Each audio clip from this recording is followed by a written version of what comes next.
प्रधानमंत्री नरेंद्र मोदी ने 30 नवंबर को विकसित भारत संकल्प यात्रा के तहत वर्चुअल मोड में केंद्र सरकार की कल्याणकारी योजनाओं के लाभार्थियों के साथ बातचीत की। पीएम मोदी ने देश में जन औषधि केंद्रों की संख्या 10,000 से बढ़ाकर 25,000 करने के लिए एक कार्यक्रम भी शुरू किया। उन्होंने कहा कि अच्छी दवाई और सस्ती दवाई सबसे बड़ी सेवा है। पीएम ने लोगों को बताया कि किस तरह से अब दवाइयों पर होने वाला खर्च कम हो रहा है। विकसित भारत का संकल्प सिर्फ मोदी का या सिर्फ किसी सरकार का नहीं है। ये सबका साथ लेकर सबके सपनों को साकार करने का संकल्प है। ये आपके संकल्प भी पूरा करना चाहता है। ये आपकी इच्छाएं पूरी हो ऐसा वातावरण बनाना चाहता है।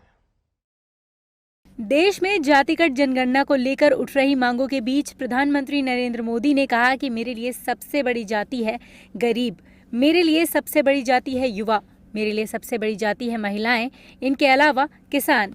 इन 4 जातियों का उत्थान ही भारत को विकसित बनाएगा। उन्होंने कहा कि विकसित भारत का संकल्प 4 अमृत स्तंभों पर टिका है। ये अमृत स्तंभ है हमारी नारी शक्ति, हमारी युवा शक्ति, हमारे किसान और हमारे गरीब परिवार। मैंने कहा था कि विकसित भारत का संकल्प 4 अमृत स्तंभों पर मजबूती के साथ टिका है। ये अमृत स्तंभ कौन से हैं, इसी पर हमें ध्यान केंद्रित करना है। एक अमृत स्तंभ है हमारी नारी शक्ति, दूसरा अमृत स्तंभ है हमारी युवा शक्ति, तीसरा अमृत स्तंभ है हमारे किसान भाई बहन, चौथी अमृत शक्ति है हमारा गरीब परिवार। मेरे लिए देश की सबसे बड़ी 4 जातियां हैं। मेरे लिए सबसे बड़ी जाति है गरीब, मेरे लिए सबसे बड़ी जाति है युवा, मेरे लिए सबसे बड़ी जाति है महिलाएं, मेरे लिए सबसे बड़ी जाति। बता दें कि 2024 लोकसभा चुनाव में जातिगत जनगणना एक अहम मुद्दा बना हुआ है। बीते दिनों इस पर भी बयान आते रहे हैं, अब चाहे वो पक्ष हो या विपक्ष।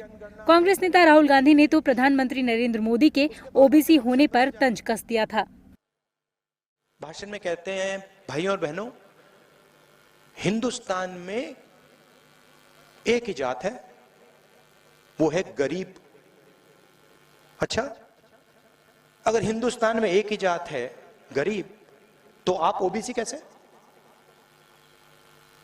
आपके लिए स्पेशल जात, आप हो ओबीसी, और देश के बाकी पिछड़े वो गरीब, दलित गरीब, आदिवासी गरीब। तो मेरा एक और सवाल, अगर देश में एक ही जात है गरीब, तो अमीर कौन है?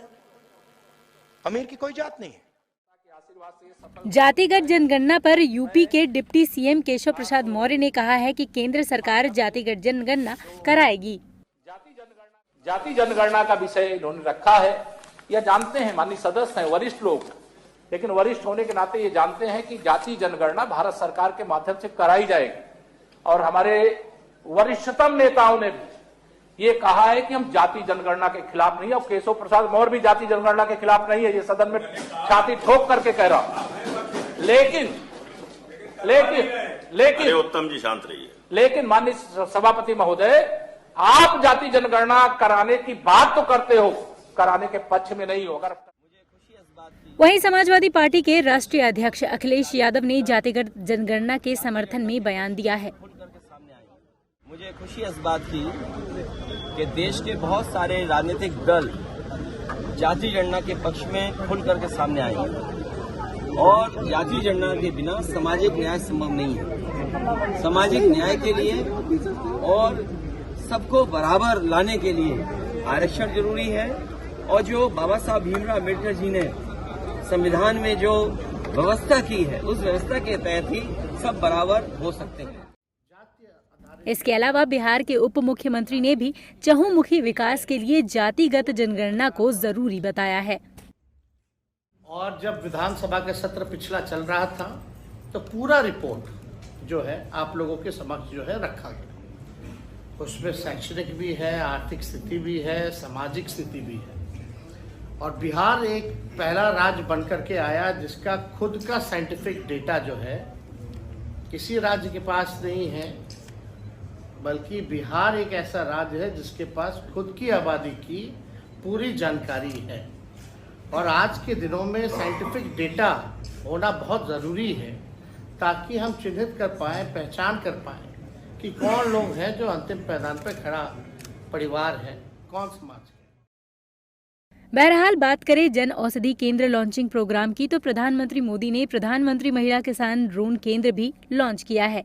ड्रोन केंद्र महिला स्वयं सहायता समूहों को ड्रोन मुहैया कराएगा ताकि वे टेक्नोलॉजी का इस्तेमाल कर आजीविका कमा सके।